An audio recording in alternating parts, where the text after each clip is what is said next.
Hello, everyone. Welcome to Soundipity. Tonight is a really special night. So here in Soundipity, we slow down, we lean in, and we let the stories behind the art wash over us like a night melody. Tonight, we have Tokyo's neon heartbeat that is pulsing through our speakers, carrying with it a sound that feels both intimately close and endlessly vast. From the bustling streets of Japan, with roots reaching all the way to South Africa, we are joined by a guitarist who builds entire worlds with his strings, gentle enough to cradle a fragile emotion, expansive enough to fill the quiet corners of your soul. His name is Karu, and his music lives in the beautiful tension between soft introspection and sweeping ambient horizons. His a sonic architect. He is a sonic architect, how he called himself. A support player who lifts every project he touches. An arranger who weaves harmonic riches like threads of light. And a songwriter brave enough to turn heartbreak into something healing. So, tonight we are diving into the stories behind his latest releases, the covers that honor friendship, the originals that wrestle with love, loss, and the uneasy spaces in between. We'll trace his journey across continents and cultures, explore how he crafts those immersive soundscapes, and discover what keeps that guitar forever at the center of his world. Caro, a huge welcome to you. Thank you for being here. Thank you for your music, your vulnerability, and your quiet fire to Soundipity tonight. So, welcome and thank you for being here. Hey, thank you for having me. A pleasure to be here. Thank you. So let's take it back to the beginning. What was the very first moment, or maybe experience, that made you fall in love with the guitar and decide that this was the way? Okay, so before I started playing the guitar, I used a lot of other instruments. So I started off with piano. I went to the cello. I was actually in orchestra in my city, and then I went on to doing the Japanese drums, the taiko, and the Japanese flute. Hmm. And those are really cool instruments. I had a lot of fun. I still play them even now, but for some reason, I kept listening to rock music while I Oh. was playing classical music and traditional Japanese stuff. So around 18, I picked up the guitar when I was 18, and I Hmm. was like, why am I listening to rock and not playing like rock instruments? And then, well, obviously, I loved the guitar because I loved bands like Led Zeppelin, Jimi Hendrix, Eric Clapton. They are like one of my hugest influences. So naturally, I wanted to play the guitar. Right. So I picked it up and it just felt right. Like, I don't know how to explain it. The other instruments felt right too, but the guitar was just something special. Like, I just wanted to keep playing it and just so on. And I guess that's the start of my guitar journey. Makes sense. Mm. All right. And so let me understand this correctly. So you did grow up in South Africa and you had Japanese root, and then you had moved to Japan, or am I I missing was something? I was born and raised in Japan, In in a Japan. city called Nagoya. Yeah, Okay. and I did visit my South African roots because my mother is South African, and she Oh, would uh try to give me chances to um basically touch my culture, my other culture as much as possible. So that's where I got the root. And I do have family, like South African family in Tokyo too. So that's where I get that's my really South special. African culture. Yes. It's very special for me. All right. So, okay. So now I understand it better. You you are based at the heart of Tokyo. So let me tell me maybe more, because like I know that this, like Tokyo and Japan, generally speaking, like holds like a special place in many of our viewers and in our even hearts here. Just the Mm. art that comes from it, the culture, like it's rich with so so much culture. So like, tell me how like that mix that you have like showed up in your work. Um, so my Japanese musical roots come from city pop, Mm. um, and my South African music roots. Um, my mom is more of a Caucasian South African, but we were exposed to a lot of black culture. So a lot of my soul funk, jazzy stuff comes from that side. And meeting a lot of people kind of brings out sides of my culture that I didn't even realize that I had. So actually, there are a lot of South Africans in Tokyo. I'm surprised myself, and I've been meeting. Actually, I met one. Actually, I met two yesterday, I think, Mm. and we were just talking about music, and they just inspire me to bring out that side of my culture for music. So just meeting people in general brings Yeah, out the musical side. It's very inspiring. inspiring indeed. And also, your sound has like a beautiful duality to it. There's a gentle and soul stirring mixed with expansive like ambient layers. When did you first realize you wanted to create music that has that balance of that on both sides? Um,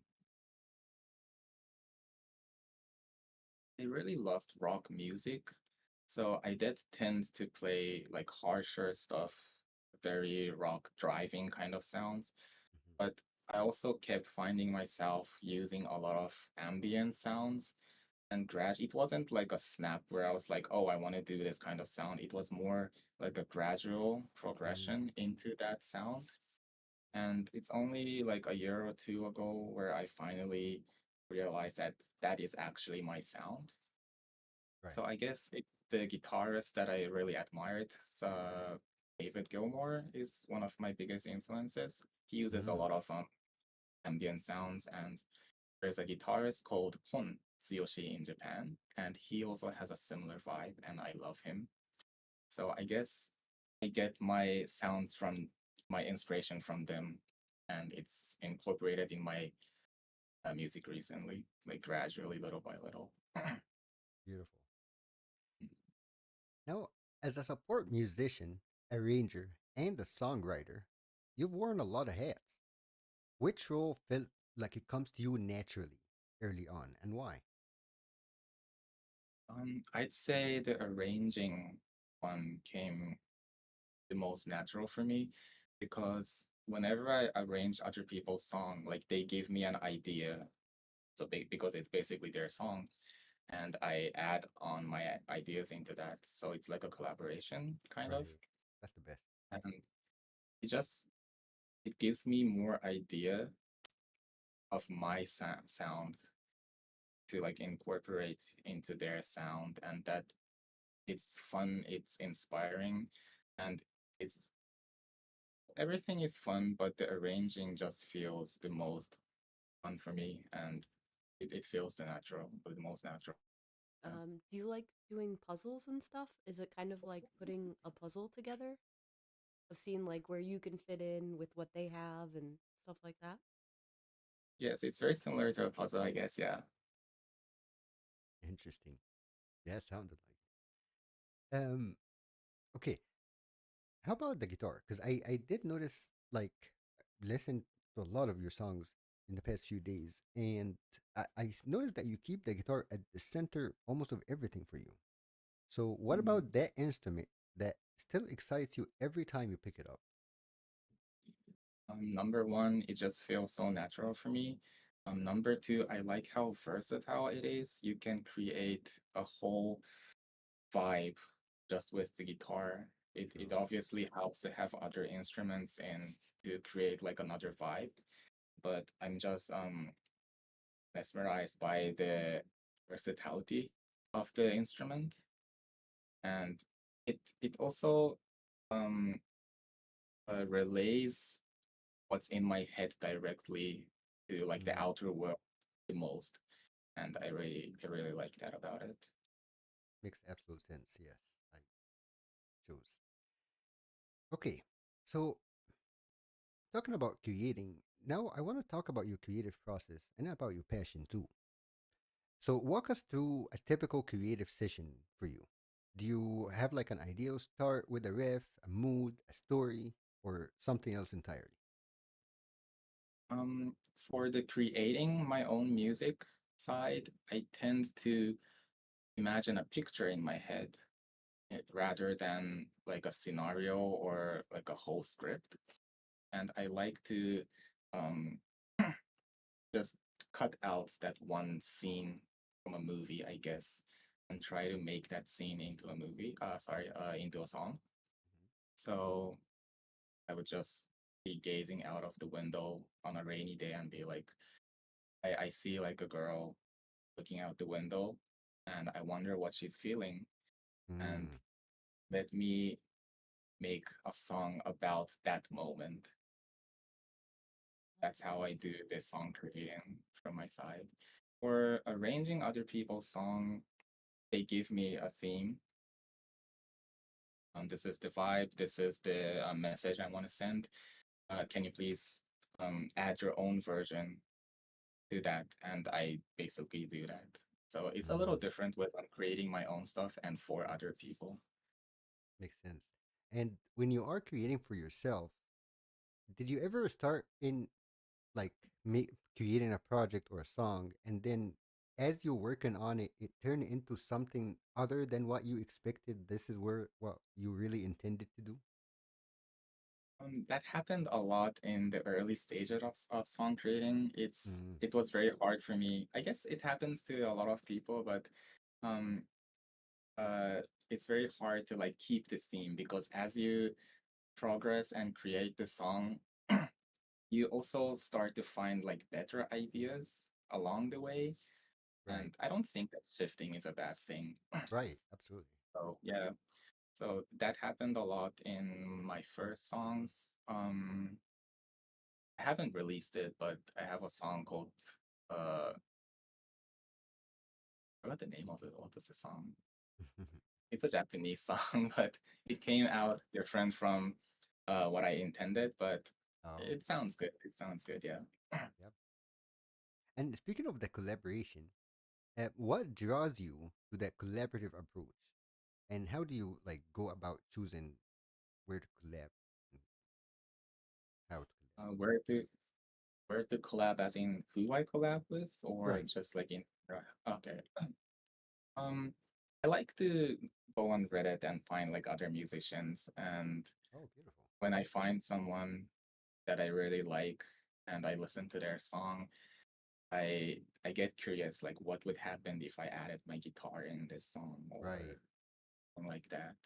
And sometimes I just hit them up, be like, if you're interested in collabs, then I am more than happy to add my guitar in. And besides that, I do meet a lot of musicians in Tokyo too. Mm, So we're just talking, vibing, and then we just start talking about collabs, and that's how it starts usually. makes sense. Yeah. Now, your music feels so atmospheric and immersive, like it breathes life into space. So, how do you build those expansive soundscapes? Is it like layers, effects, or like something more intuitive? Um, I try not to add too many guitars onto each other because it dilutes each other. Mm. Hmm. That makes sense. So I try to create the sound very specific for each song, and then I add a lot of reverb or delays to make it Hmm. expansive. Oh, Or I do record my guitars in stereo as much as possible because I like how they expand. That's how I usually make my sounds. interesting. And you did describe your sound as a sonic architect, elevating projects. So, what is the most rewarding part of adding your touch to someone else's music versus creating your own? Um, it really makes me happy when people tell me or other artists tell me that what I added elevated their music, Mm, as in making the message more clearer right, or make so for example if I'm playing a solo for the bridge, then it kind of connects the chorus and right, the other absolutely. chorus sometimes, and that moment gives the listeners like a certain vibe that makes them ready for listening to the last chorus. And sometimes people tell me that that helps the audience to actually get the message clearer.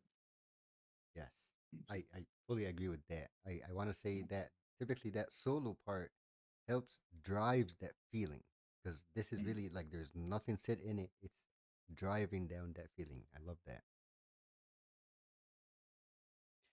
Now, when you are in the flow, what fuels your passion the most? Is it the technical side of playing the guitar? Is it the emotional release that you convey through your music or seeing how it all connects with the listener? What is it about? Um, what drives my mm, I try not to be technical as much as possible because I think that being technical doesn't really suit my style of playing.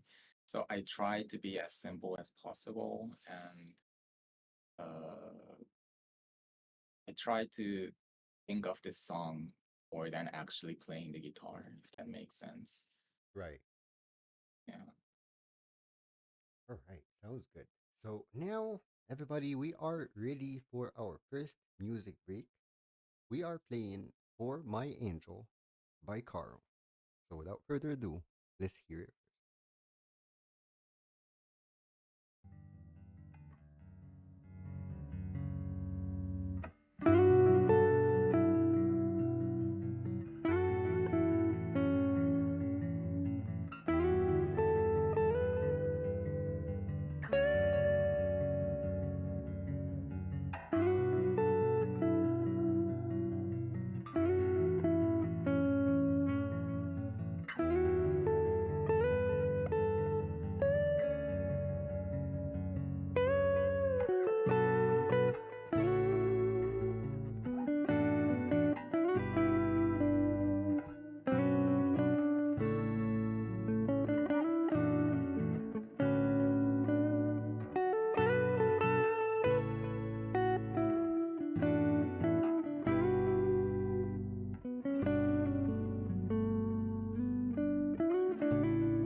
Absolutely beautiful.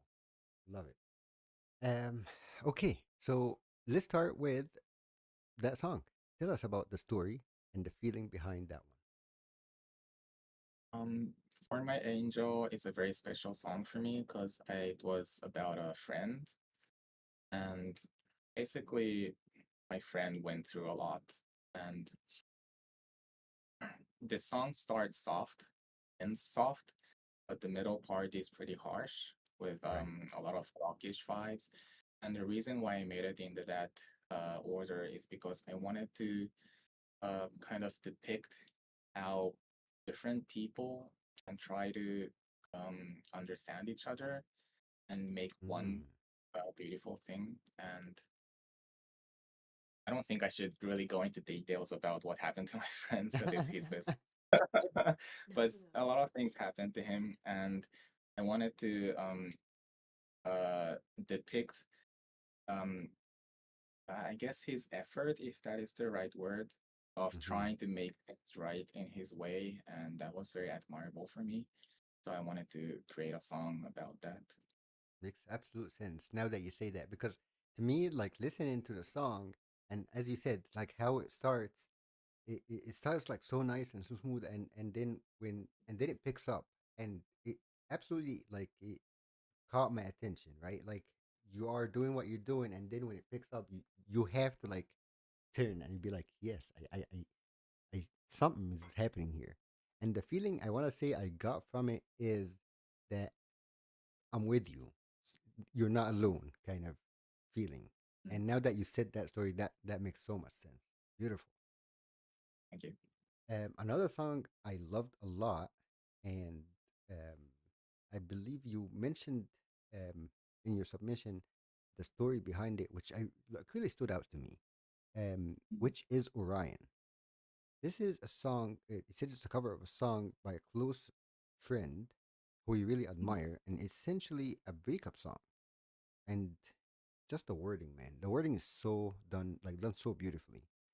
So yeah, tell us about this song about the friend, and how did you manage to interpret that in that song like that?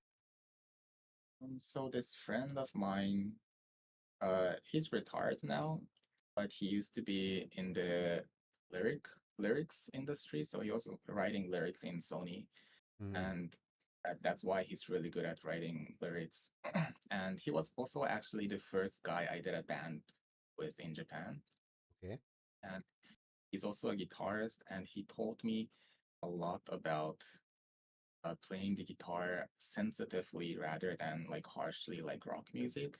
Mm, And for me, who has been playing rock as like the initial genre, right. it was very eye-opening for me. And he taught me so much in music, and also as a friend, he just gave me so much life advice, and he's just a really good friend to me. And Right. he has a lot of good songs, but this Orion song just caught my eye because the wording.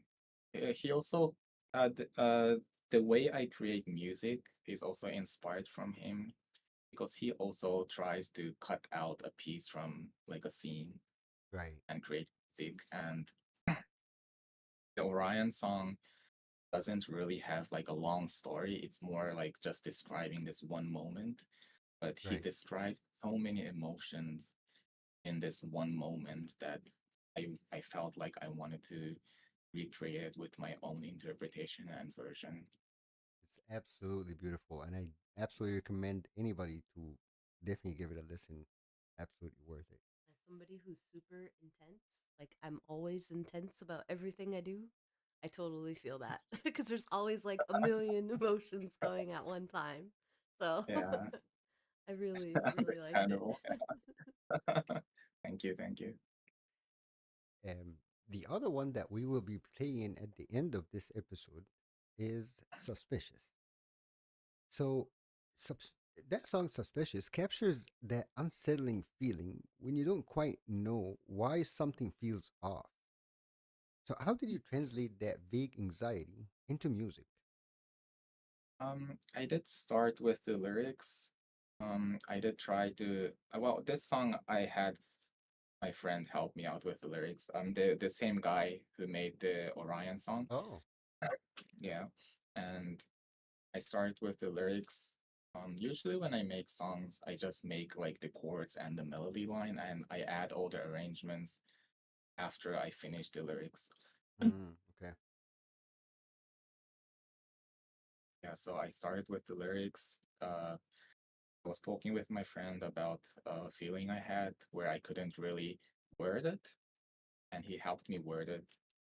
And then after that, I started adding all the guitars that portrayed what I was feeling The at feeling, the yeah, moment, and that I think I did a pretty decent job with the guitar works with that song.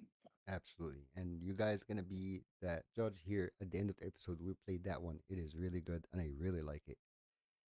Yeah. Um, there is another one too. It hurts to hurt. It's Mhm. especially personal.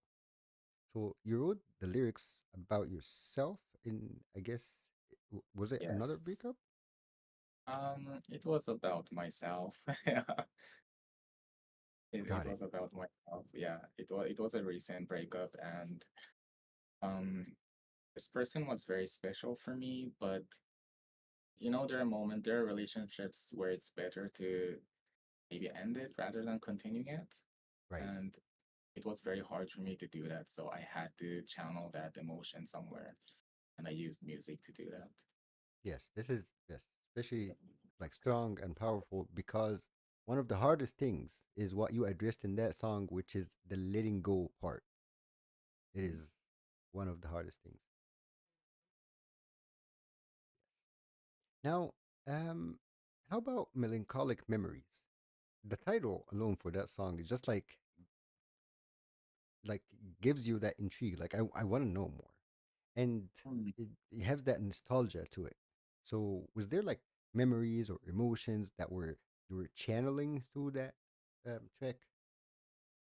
Actually, for this song, the melody came first rather than the message or the Mm, vibes.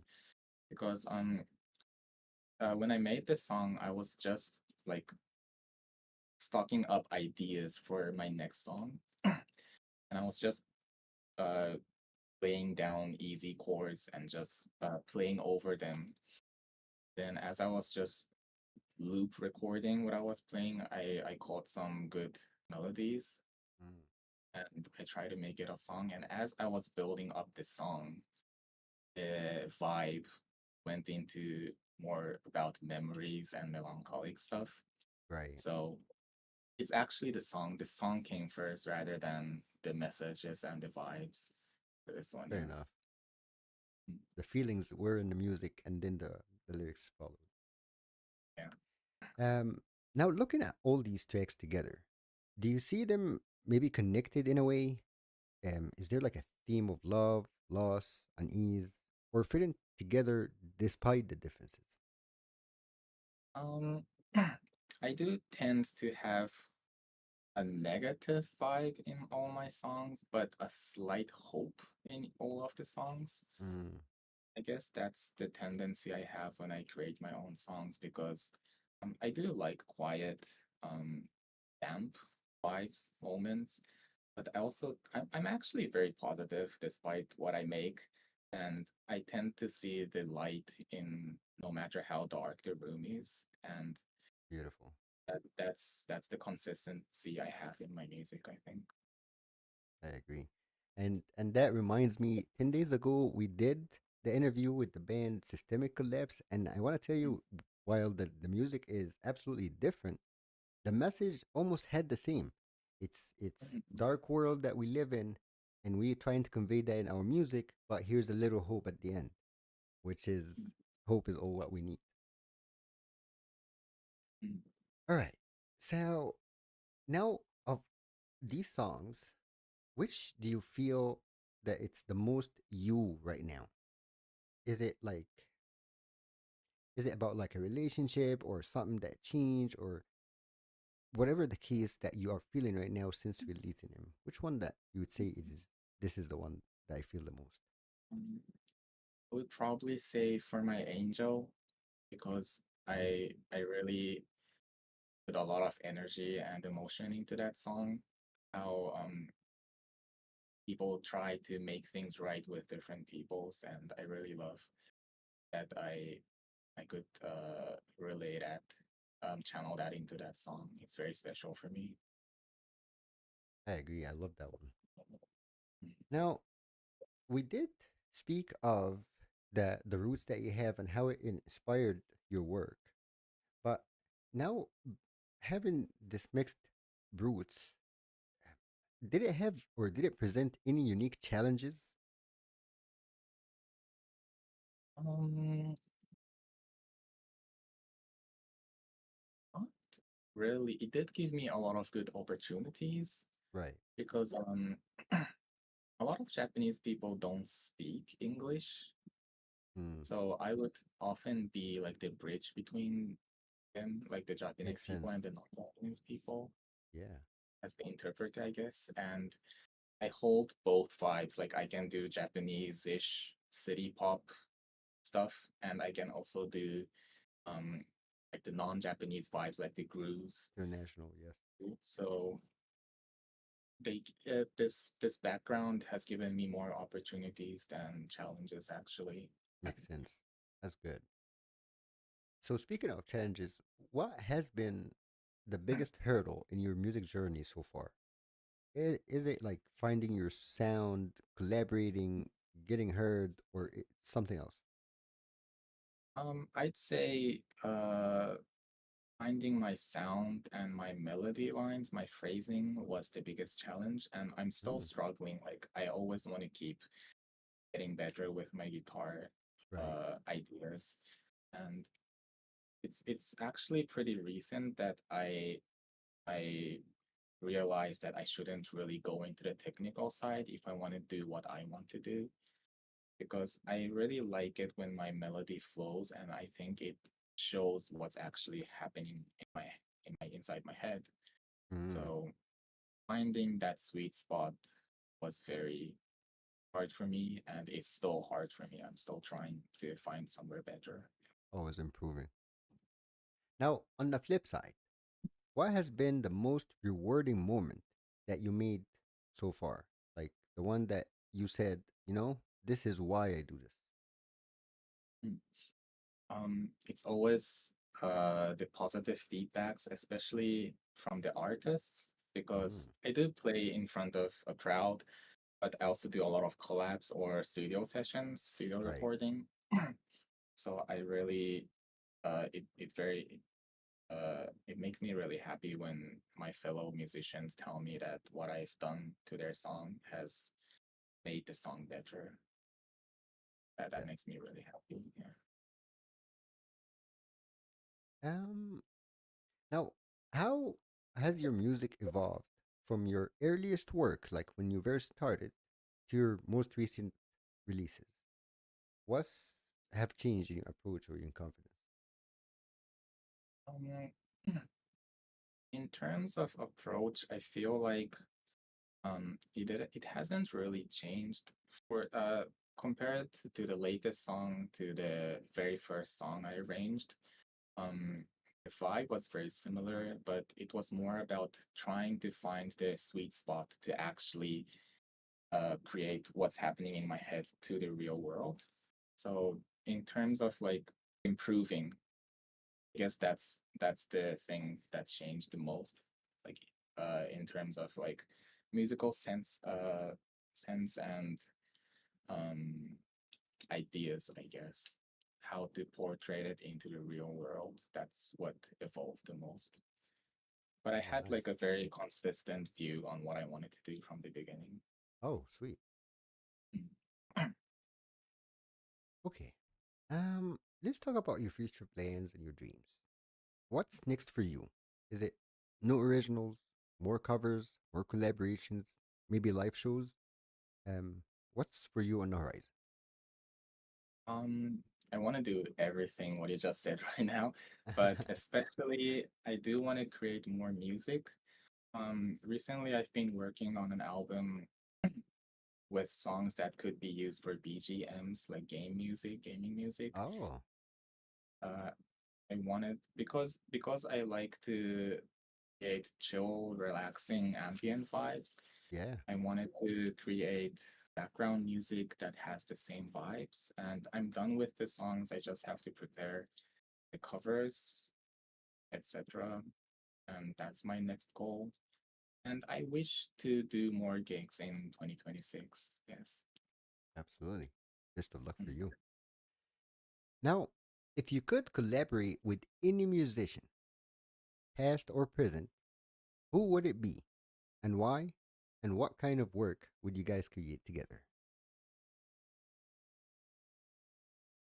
Um, Two people that I really admired and I would love to work with is one would be David Gilmour because he's my absolute idol. Um, his works are just amazing, and I want to see what I can. I wouldn't say add, but what we could do together and create, like Yeah, how the whole vibe would change.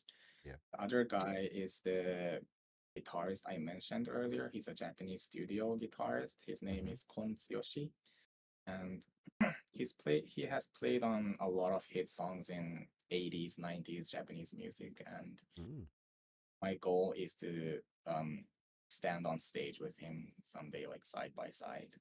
I hope so. Really hope so.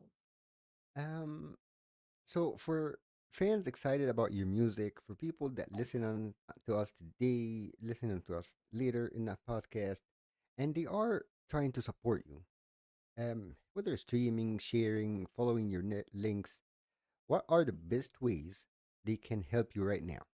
And where can they find everything for you? Um, it would be very appreciated if everybody could check my streamings. So I have all my songs on basically all the platforms: Spotify, Apple Music, Amazon, and I also do have a YouTube channel that I'm actually rebuilding. So if people could come and follow me and I guess keep in touch with what I'm actually doing, or if people were in Japan and they could come and see my gigs, that would be very nice. I would love to meet all my fans. Guys heard it. And the best part too is he is with us in the Discord. So if you join our Discord, you can hear his music, you can talk with him and with every artist that we have here. Um okay. I do like to end with this question for all our guests. What is the one question that you expected that I would ask, but I didn't? Or something maybe you expected that I would cover, but we didn't really cover before we wrap up. Um, the questions were all really good. Thank Made you. me rethink all my career as a musician. So there's really nothing that I would have wanted you to ask me. Like you hit all the nails with the Perfect. question. So Thank you. yeah, I gave you all my information about my musical life. Sounds good. Yes. Um, all right. So thank you so much for doing this. Thank you for being here. It has been a blast. And yeah, thank you for being here. Thank you very much. It was very fun talking with you guys. I just want to say I love your music so much because I feel like there your journey through like different instruments is like really like the piece of you that is like brought into like that ambience that you put into it, and I really love that. Thank So you like very much. it's super enjoyable. Thank you. All right, folks. So now we're going to go and listen to our final song for tonight. It is Suspicious by Karu.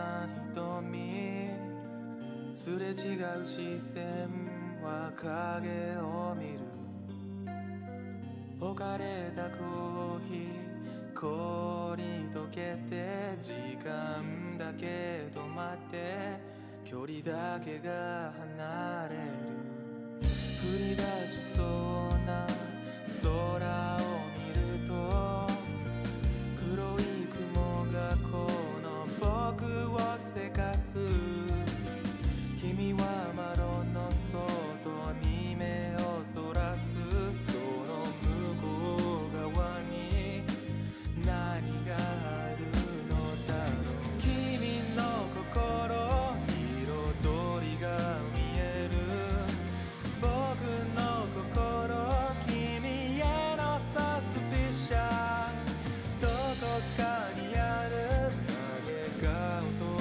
立て少し狂わされその道が見えない